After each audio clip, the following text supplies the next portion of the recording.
Hey guys, this is Joe. Today I want to introduce you to our partner Vanta. Achieving ISO 27001 or SOC 2 compliance can unlock major growth for your company and build customer trust, but the process can be time intense and costly. Vanta automates compliance, getting your audit ready quickly and saving up to 85% of associated costs. And Vanta scales with your business, helping you enter new markets. Join 7,000 global companies like Atlassian, Flow Health, and Quora that trust Vanta. Claim 20% off Vanta at vanta.com/startupradio. That's vanta.com, spelled vanta.com/startupradio.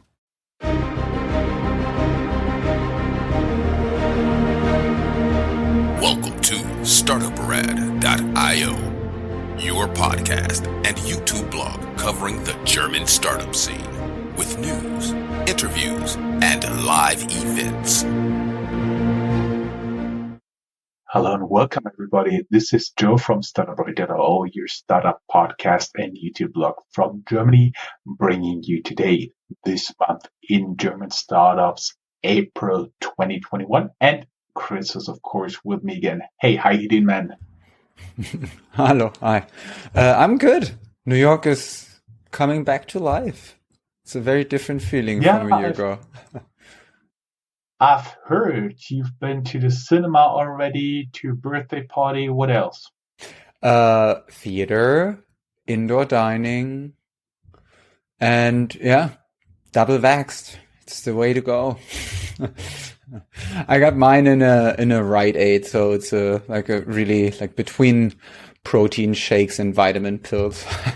Sounds pretty promising. I hope I can announce in September news that I got vaccinated right now. The European Union, including Germany, does have some problems with getting their hands on enough vaccines. But my mother and my mother-in-law have already been vaccinated. And my wife, since she's working in the food industry, food and drinks industry, she's also up for vaccination pretty soon, we hope. Let's get a little bit down to business this month in German startups, April 2020. Welcome to this month in German startups by Startuprad.io in a transatlantic news recording with Chris in New York City and me, Joe, from Frankfurt am Main, Germany. If you haven't done already so, make sure to hit the like and subscribe button down here wherever you're listening to this or watching this. Today, we're wrapping up April 2021 for you. We talk about SPACs, which have been all the rage, but now they get to work. We bring you news about potential SPAC deals, for example, with Solaris Bank, Inform, Lithium, and Volocopter. The first three eyeing a valuation of more than 1 billion. And we also have a gorilla unicorn. Make sure to follow us. Here's the link, linktree.startupradio. And a little bit of housekeeping here. Stay safe, everyone. As always, Startup Radio is working tirelessly towards our internet radio station. Now, we could onboard Laptop Radio, a Stanford campus radio show covering bleeding-edge technology, as well as a radio-free enterprise based in Virginia. Our friends from IBGR Network have also completed their shows for syndication with our internet radio station called agileradio.io. Tune into our radio station to learn more.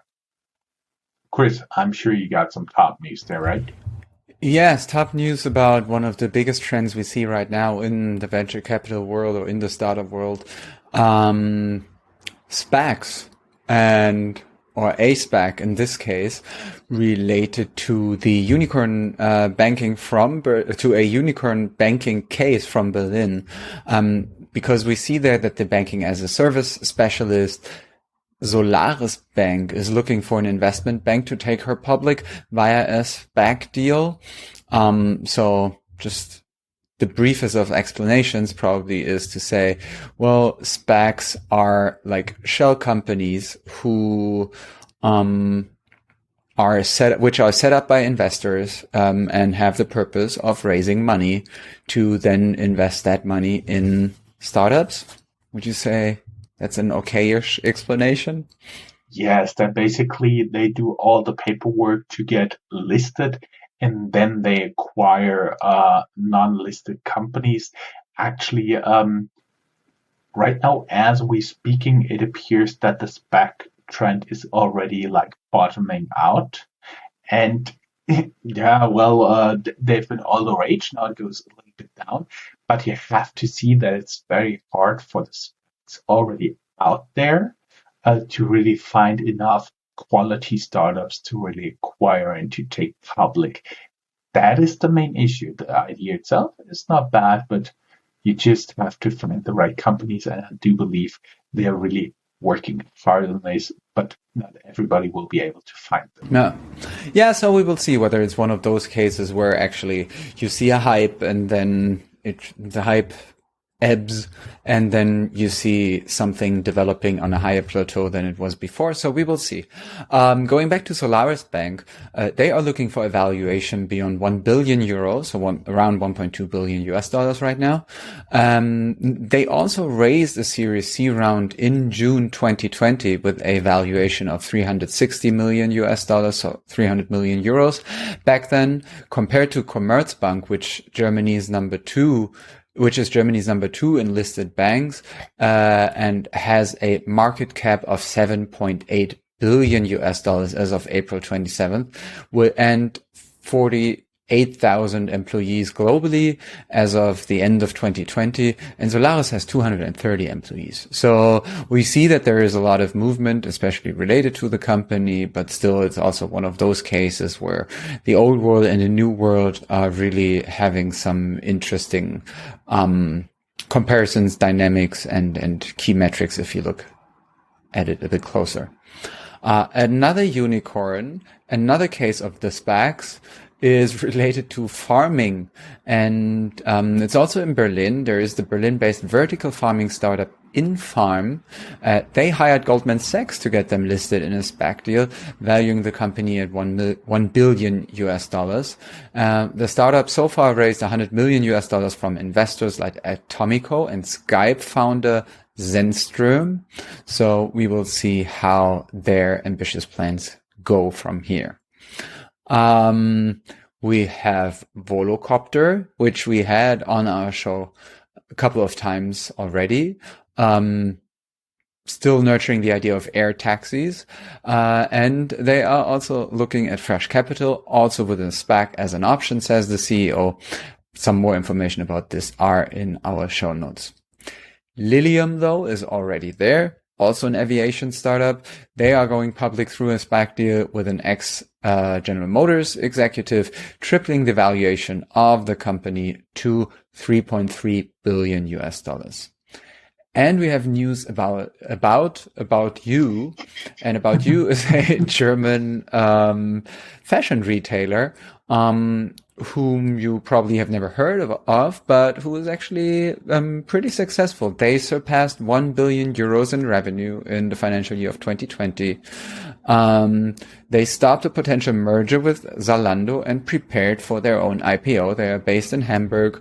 I'd say it's catering more to a younger audience, having brands like Nike, Puma, Levi's, Polo, North Face, Guess, etc., and a rather youngish look on the website aboutyou.de. Back to you. Mm-hmm.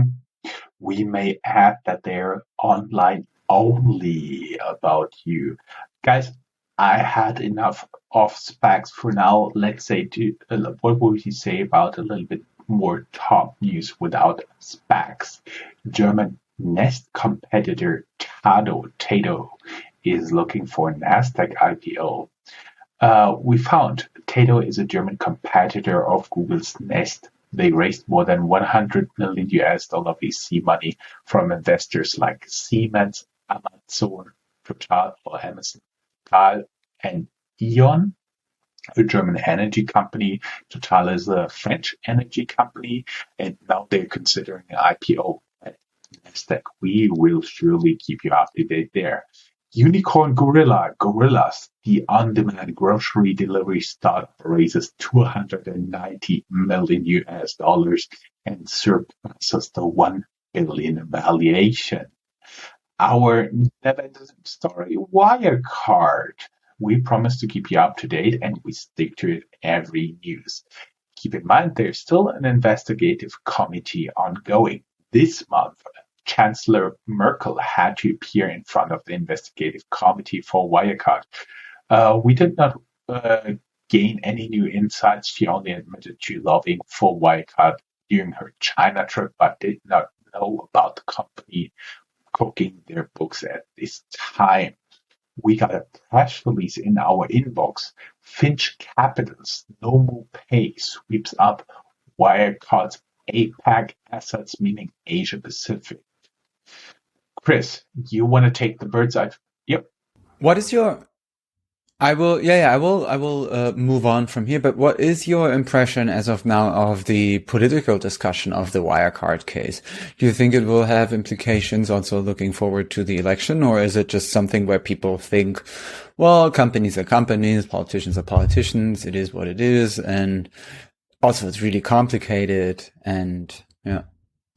Personal opinion, it will be totally overshadowed by Corona, COVID, the vaccination, the lockdowns, and all that stuff, because it touches way more the lives of normal people than Wirecard, even though after COVID is through and we had our election fall, I do believe it's towards end of September, maybe some new legislation due to Wirecard will be popping up, but there will be most likely something that becomes law next year summer, next year fall, so nothing immediate right now. And I could not see like anyone stepping into, like we call it in Germany, Fettnäpfchen, stepping into any traps during the investor committee from what I've seen so far. Yeah.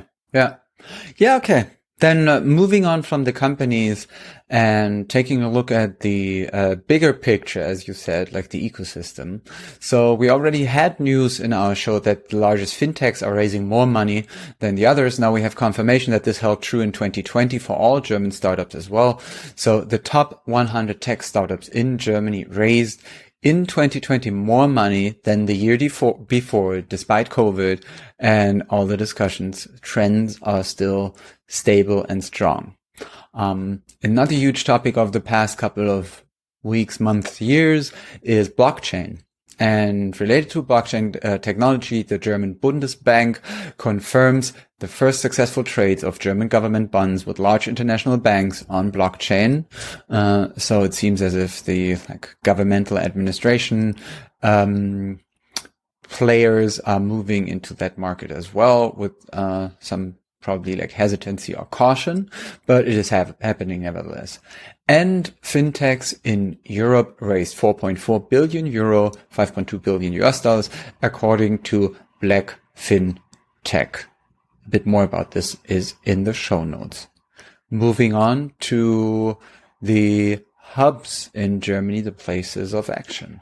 I was really smiling. People could not see that when you talked about public entities getting into blockchains.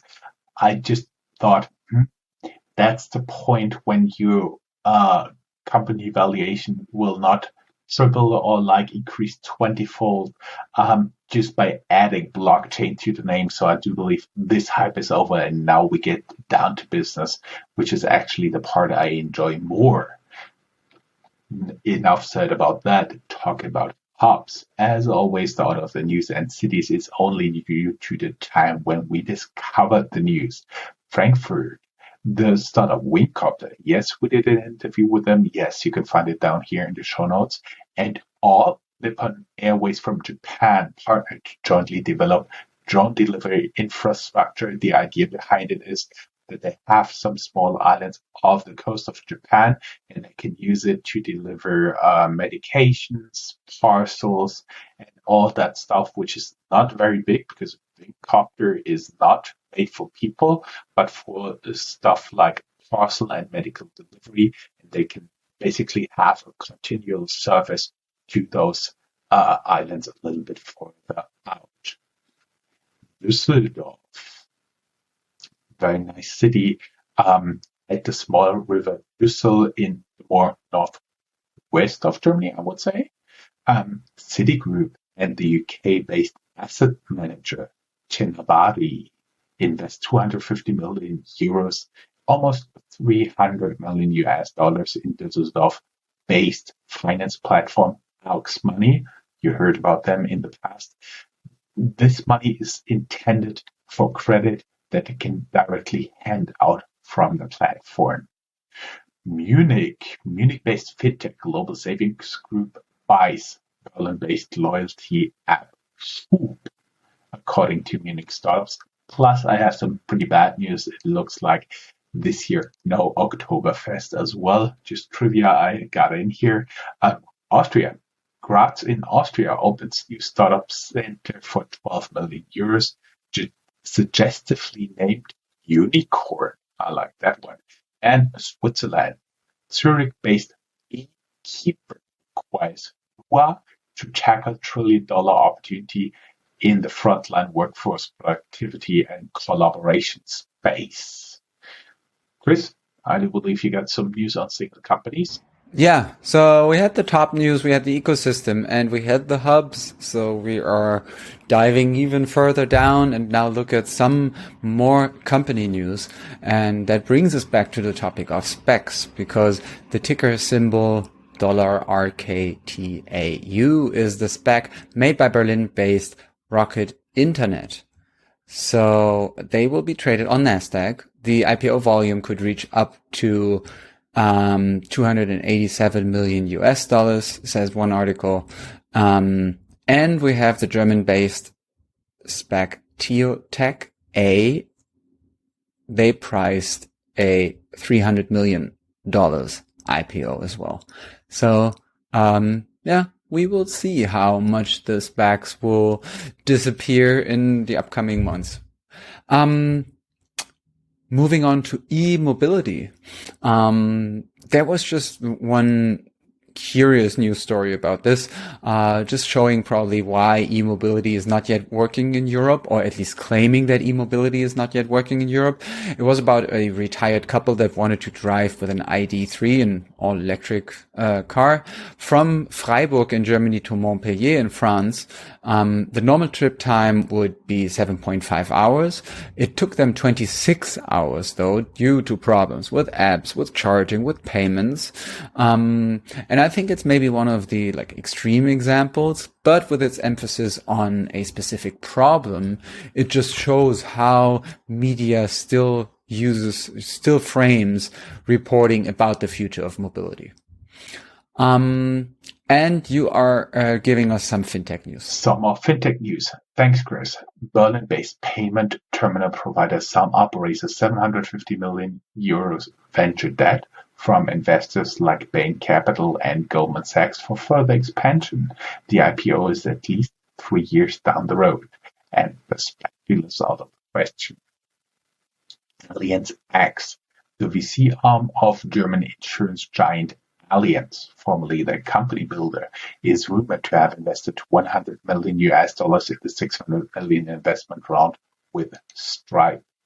The Atlas, a robo-advisor of Vanguard in Germany, is live. The blog Finance Forward reports BCG are building it. And Sifted has a nice article, Meet the Fast-Growing N26 Mafia, the employees turned entrepreneurs. Of course, they're referring to former employees of Berlin-based N26 Challenger Bank. And WeFox, the insurtech startup from Berlin, brings in Goldman Sachs for a funding push.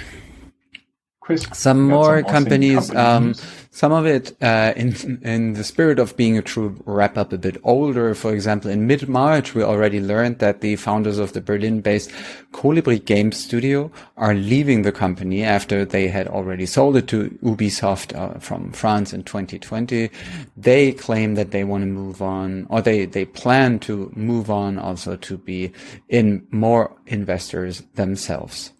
We have Otto, which is one of the biggest traditional catalog retailers in Germany, started a huge success story after World War II.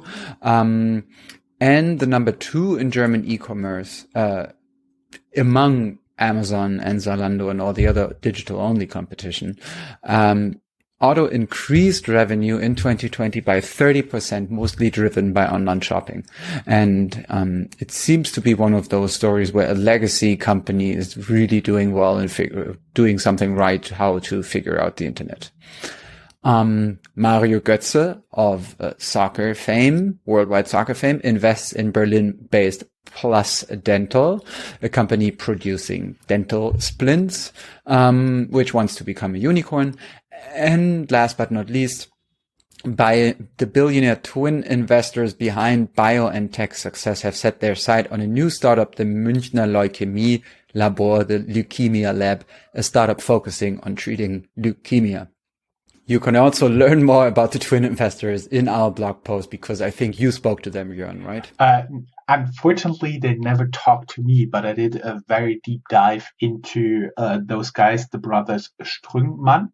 They are together ranked number 200, the twin brothers, as richest individuals in the world.